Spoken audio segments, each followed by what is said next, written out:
Hello my dear students, welcome to my class and I hope you all are doing great. इस class के अंदर हम लोग आपका जो इंट्रोडक्शन टू सोशियोलॉजी का पेपर है उसके कुछ इंपॉर्टेंट क्वेश्चंस को डिस्कस करेंगे। यानी कि जो आपका BSOC 131 है उसके कुछ ऐसे इंपॉर्टेंट क्वेश्चंस जो कि एग्ज़ाम में बार बार पूछे जाते हैं, उन क्वेश्चंस को यहाँ पर हम लोग विद आंसर्स डिस्कस करेंगे।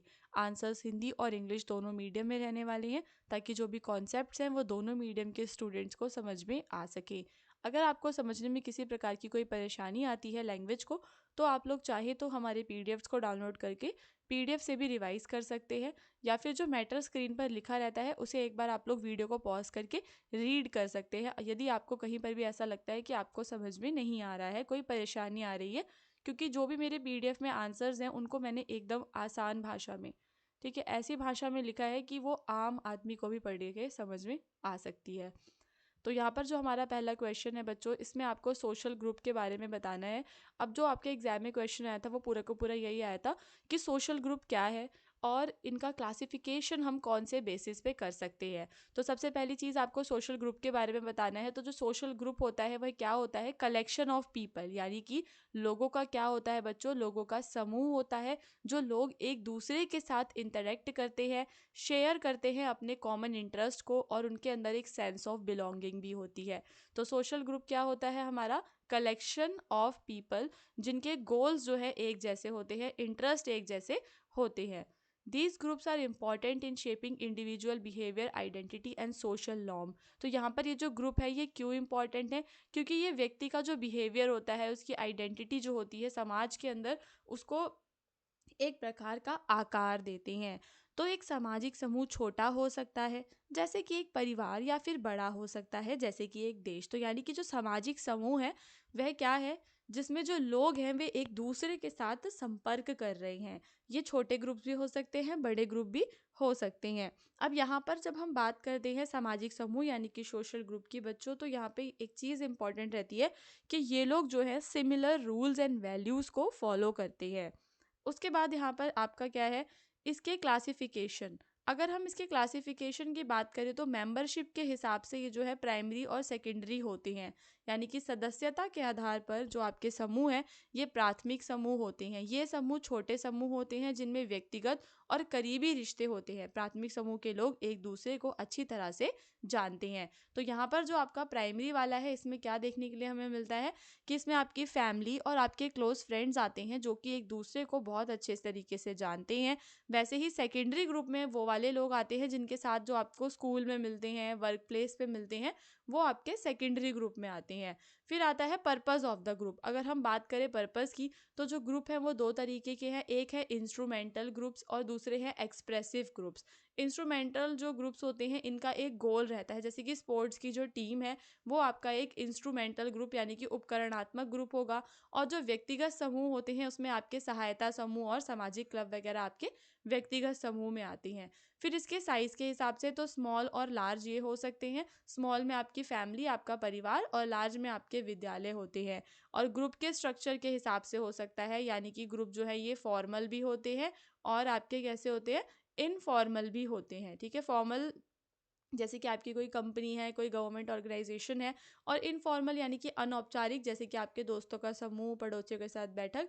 तो ये सारा का सारा इनका हमने क्या देखा? क्लासिफिकेशन देखा सामाजिक समूहों का। इसके बाद आपका दूसरा क्वेश्चन है, आपको बताना है कि कौन कौन सी एजेंसीज ऑफ सोशल कंट्रोल कहलाती हैं, यानी कि सामाजिक नियंत्रण।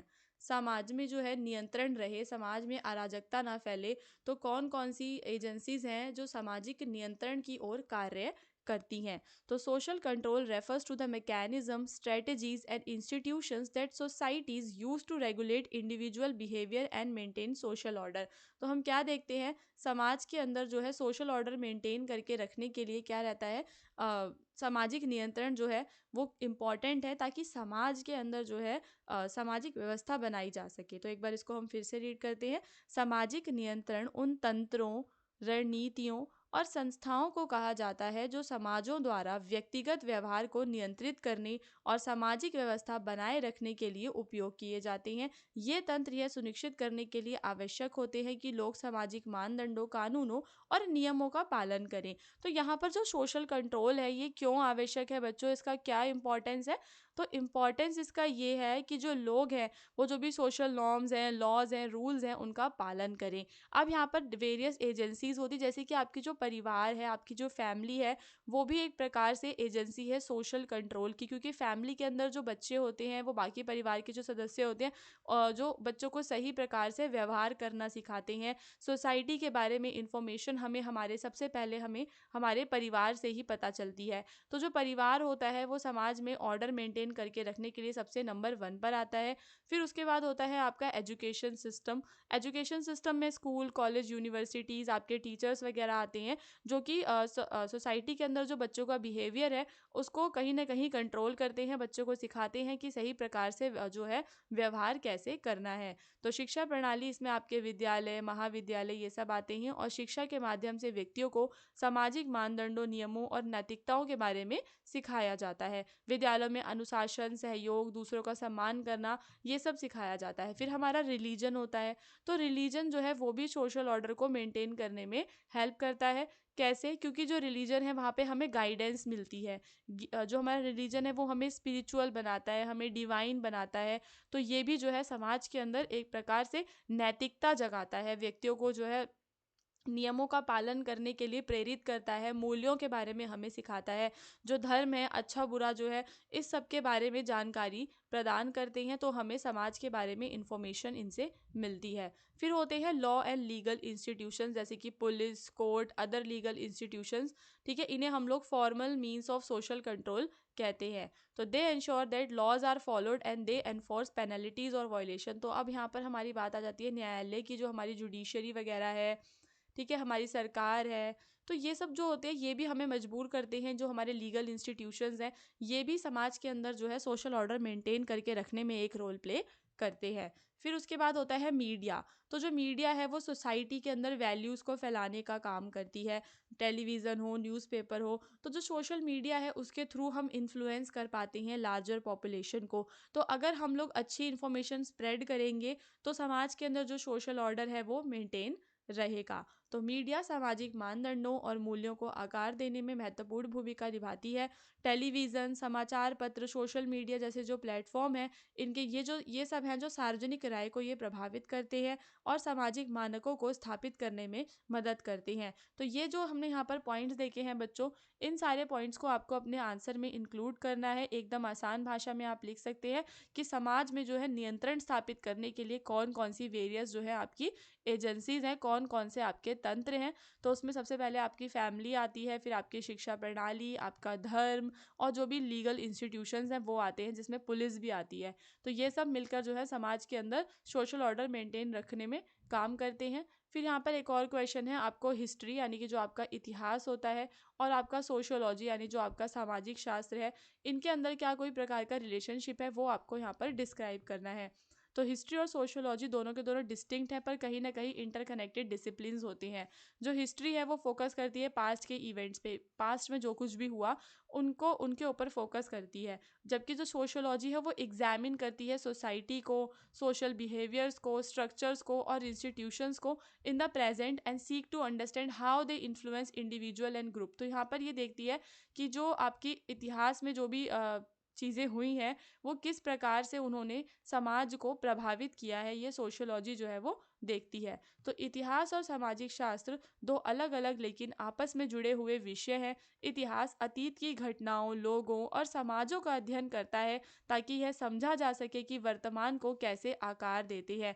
जबकि जो आपका सामाजिक शास्त्र है वह समाज, सामाजिक व्यवहारों, संरचनाओं और संस्थाओं का अध्ययन करता है और यह समझने की कोशिश करता है कि व्यक्तियों और समूहों को कैसे प्रभावित करते हैं। इनके बीच के अंतर के बावजूद दोनों विषयों का घनिष्ठ हमें संबंध देखने के लिए मिलता है, क्योंकि इतिहास का अध्ययन समाज के विकास के बारे में मूल्यवान जानकारी प्रदान करता है और सामाजिक शास्त्र यह समझने में मदद करता है कि ऐतिहासिक प्रक्रियाएं समकालीन समाजों को कैसे प्रभावित करती है। तो इसको एक बार हम लोग आसान भाषा में समझ लेते हैं, क्योंकि कुछ बच्चों को थोड़ी सी लैंग्वेज इसकी डिफ़िकल्ट हो गई है तो समझ में नहीं आया होगा। तो यहाँ पे आपको सिर्फ इस बात पे फोकस करना है कि इतिहास जो है वो हमें क्या कर रहा है। इतिहास जो है समाज के विकास के बारे में हमें जानकारी प्रदान करता है, जबकि जो आपका सामाजिक शास्त्र है वो हमें समझने में मदद करता है कि जो ऐतिहासिक प्रक्रियाएं हैं वो समाजों को कैसे प्रभावित करती हैं। तो ये जो है ये हमें समझने में मदद करता है और इतिहास हमें जानकारी प्रदान करता है। तो ये इसमें डिफरेंस है। अब इनके बीच में रिलेशनशिप कैसे है, क्या ये दोनों आपस में इंटरकनेक्टेड है? तो हिस्ट्री जो है हमें सोशल इवेंट्स का बैकग्राउंड बताती है, जो भी सोशल मूवमेंट्स हुए इतिहास में उनकी पूरी की पूरी पृष्ठभूमि जो है वह हमें इतिहास से पता लगती है। और सोशोलॉजिस्ट जो है हिस्टोरिकल डेटा को भी स्टडी करते हैं ताकि सोशल स्ट्रक्चर्स और बिहेवियर को समझा जा सके। और जो आपका सामाजिक शास्त्र है अभी जो ऑनगोइंग इम्पैक्ट रहता है हिस्टोरिकल इवेंट्स का उनके बारे में वो डिस्कस करता है कि वॉर के बाद क्या हुआ, कहीं पे कोई क्रांति हुई तो उसके बाद क्या हुआ, उपनिवेशवाद ने किस प्रकार से सामाजिक स्थितियों को प्रभावित किया। इन सब के बारे में जो है आपका सोशोलॉजी पढ़ता है, मतलब हम देखते हैं। और हिस्ट्री में हम सारे सोशल इवेंट्स के बैकग्राउंड, मूवमेंट्स के बैकग्राउंड के बारे में हमें जानकारी मिलती है। फिर दोनों डिसिप्लिन जो है सोशल चेंज की बात करते हैं। जो हिस्ट्री है वो फोकस करती है चेंज दैट हैड, जो पहले से बदलाव हो चुके हैं हिस्ट्री उन पे फोकस करती है, जबकि सोशोलॉजी जो है चेंज की प्रोसेस पे फोकस करती है। जैसे कि अगर हम बात करें इंडस्ट्रियल रेवोल्यूशन की, तो इंडस्ट्रियल रेवोल्यूशन हम हिस्ट्री में पढ़ते हैं और उसका एक लॉन्ग टर्म इम्पैक्ट देखते हैं, जबकि जो सोशोलॉजी है वो एग्जामिन करती है इंडस्ट्रियलाइजेशन के अभी क्या इफेक्ट है, वो सोशोलॉजी में रिफ्लेक्ट पढ़े जाता है। और लेबर सिस्टम के बारे में कि जो श्रमिक हैं उनके बारे में भी सोशोलॉजी में पढ़ा जाता है और समाजों को समझने में ये हमारी हेल्प करते हैं। तो जो हिस्ट्री है वो सोशोलॉजिस्ट की हेल्प करती है कि जो सोशोलॉजिस्ट हैं वो डिफरेंट सोशल स्ट्रक्चर्स को समझें, जैसे कि फैमिली को, रिलीजन को, गवर्नमेंट को।